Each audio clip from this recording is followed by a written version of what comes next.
এক বিশাল সাম্রাজ্যের এক প্রান্তে ছিল রতনপুর গ্রাম। সেখানে রতন নামের এক যুবক বাস করত, যে ছিল অত্যন্ত পরিশ্রমী, কিন্তু জীবনে সে শান্তি খুঁজে পেত না।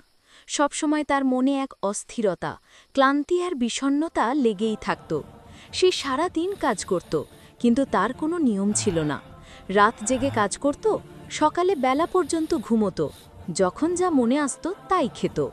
ফলস্বরূপ তার শরীর দিনে দিনে দুর্বল হচ্ছিল এবং কোনো কাজে সে মন বসাতে পারত না। একদিন রতন গ্রামের প্রবীণ ঋষি শান্তিরামের কাছে গেল। প্রণাম করে সে বলল, গুরুদেব, আমি কঠোর পরিশ্রম করি, তবুও আমার জীবন দুঃখে ভরা, কোনো শান্তি নেই। এর থেকে মুক্তির উপায় কি? ঋষি শান্তিরাম মুচকি হেসে বললেন, রতন, এর উপায় তোমার ভেতরেই আছে। তুমি কি প্রকৃতির দিকে তাকাও না?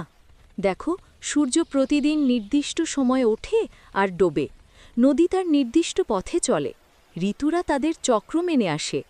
এই বিশ্ব ব্রহ্মাণ্ড নিয়মের বাঁধনে বাঁধা।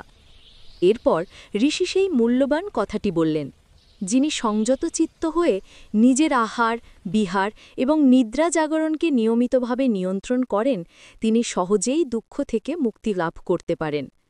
ঋষি রতনকে উপদেশ দিলেন, তুমি তোমার জীবনের লাগাম ধরো, কাল থেকে নিয়ম করো, সন্ধ্যের আগে আহার শেষ করো, রাতে নির্দিষ্ট সময় ঘুমাও এবং ভোরবেলা ওঠো। প্রতিদিন কিছুটা সময় স্থির হয়ে বসো, মনকে শান্ত করো। রতন সেদিন থেকেই গুরুদেবের কথা মেনে চলতে শুরু করল।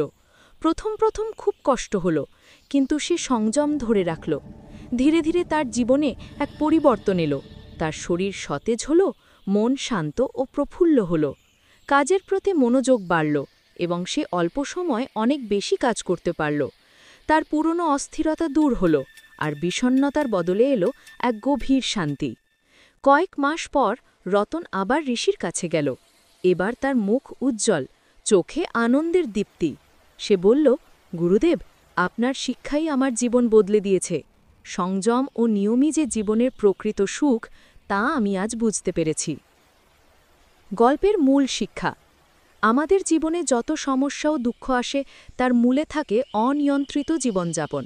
প্রকৃতি যেমন নিয়মের অধীন, তেমনি মানুষও যখন তার আহার, বিহার এবং নিদ্রা জাগরণকে একটি সুশৃঙ্খল ছন্দের মধ্যে বেঁধে রাখে, তখনই তার মন ও শরীর সুস্থ থাকে এবং সে সহজেই দুঃখ কষ্ট থেকে মুক্ত হয়ে প্রকৃত শান্তি লাভ করে।